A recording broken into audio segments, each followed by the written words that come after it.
Ushio to Tora, once again, another trip down memory lane when it comes to very old and classic shonen. So, a bunch of Chibits confirmed last week in the comments that this is a 1990s shonen series. So, that is why a bunch of us, anime-onlys, felt like this was like a trip to the past, because it felt like an old shonen, not like these modern shonen we normally see. This is, in fact, an old shonen, and it exactly feels like that with this episode in general. Like, if I wouldn't have gotten early 1990s, early 2000 vibes from the first episode, I would have definitely have gotten it from this episode, because there's so many things I saw in this episode that reminds me of the old classical anime. It really does. Like, the entire plot, to the characters, to the determination of our MC, to with, Tora, and, how he tries to help out Ushio.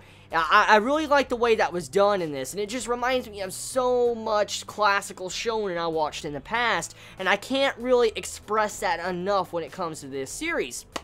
A bunch of us, I know a bunch of us Chibits actually were saying in last week's episode, like I saw them in the comments saying like this is definitely like one of the best series of the season because it's going to be a hidden gem. It's obvious it's going to be a hidden gem, but anyone that sits down and watches this series that loves shonen or classical shonen to be more specific are going to love this series. I mean, this episode is just priceless because I haven't seen an anime like this in a long time. I mean, I've watched Gintama, and that is kind of an old shonen. I know for a fact it is, but I'm talking about stuff that really just goes down to the fundamentals of a classical shonen. I mean, to the characters' facial expressions in this, to the animation with the big bulging head, like what we saw with Ushio when he was yelling at Tora when his head went freaking massive, that reminded me of Yusuke Urameshi from, Yu Yu Hakusho, and when I watched that anime for the first time, because if you remember, classical shonen and classical anime had it to where characters' heads got, like, really fucking gigantic because when they were yelling at someone just for comedy-wise, and that's exactly what this episode did. I mean, there were so many cliches in this episode, but was used, like, classical days. So personally, I think this series, now seeing the second episode, it's definitely meant for people that want to live back in the past and have nostalgia. That is definitely what this series is meant for. And so far, it has a really good premise and characters going on. I'm really liking Ushio and Tora. They're very good characters. And the designs, which I really didn't talk much about in last week's episode, I want to talk about now.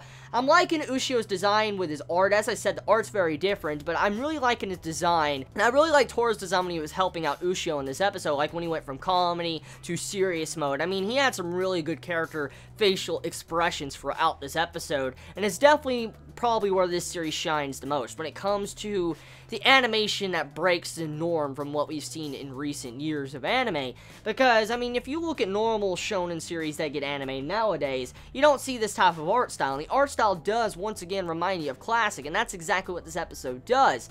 And I just can't get over the fact of how good this series is. Like, I'm enjoying this so much. Like, this episode, it was kind of like progressing the relationship between Ushio and Tora, which I expected it to go down that path, because it reminds me a lot of how the original Inuyasha was. Like, if you look back at, the classic anime shonen Inuyasha, you'll remember how, Inuyasha and Kagome, how they became kind of friends eventually, but the way they started off, they were kind of enemies. That's exactly how this looks with Ushio and Tora, and it just reminds me of that entire sequence with this beginning. So I feel like there's going to be a couple more episodes, and eventually, Tora's going to, I guess, become really good friends with Ushio, and they're going to be helping each other out, but still stay as enemies throughout the series, where they're going to be trying to hunt each other down, which adds for a very unique experience, because we can expect a very serious fight later on down the road. Now, Achievement mentioned something very interesting in last week's episode review I did, and I wanted to mention it in this review, because I'm curious about it myself, and I have yet to actually look it up. So, I know this manga series was made in, like, early 1990s. And I know Hunter x Hunter was made in 1990s. Like, did Ushio to Tora, like, did the hairstyle with the long-ass hair, that we see with Ushio or MC, did that come before Gon? You remember Gon and Hunter x Hunter? I'm not going to spoil specifically, but if you remember, if you watched it, you remember that one scene with, the hair.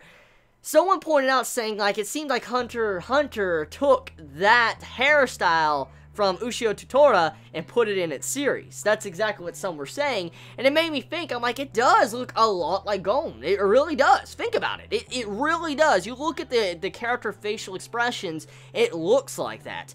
And I, once again, gotta say, I think the studio that's making this is Mappa. I really love fucking Mappa. Mappa is a really good studio. They really are. I'm really loving Mappa for their hard work they put in a lot of these anime. They've been doing multiple season after season, because, I mean, they've been on a fucking roll. They constantly break the norm when it comes to anime, which has really impressed me with Studio Mappa in these recent seasons, because they don't do the standard stuff that every, you know, studio does. I mean, last season, Mappa was doing Punchline, and that, at first, it looked very cliche and generic, but then you look at that conclusion, and you can't say that was cliche and generic. That was a pretty damn good series. I mean, you know, the previous series they made, like Shingeki no Bahamut, oh my god, that series. I mean, and then Zenkyo no Terra, I mean, some disagree and say it was a bad series, but I personally enjoyed it, and so you gotta think about it. I mean, Mappa has been on a roll. They're doing a really good job, and they're quickly moving up into my top 5 favorite studios. Like, they are, because they continue to impress me with their quality,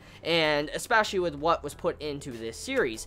So tell me your thoughts. I mean, how do you feel about episode 2? How do you feel about the Rock Eater? How do you feel about that fight? How do you feel about Ushio and Tora, their connection and the relationship growing even more? Let me know your thoughts. And is this series going to be your hidden gem? I love you all so much. You have a wonderful day or not wherever you live. Please be safe. Chibi out.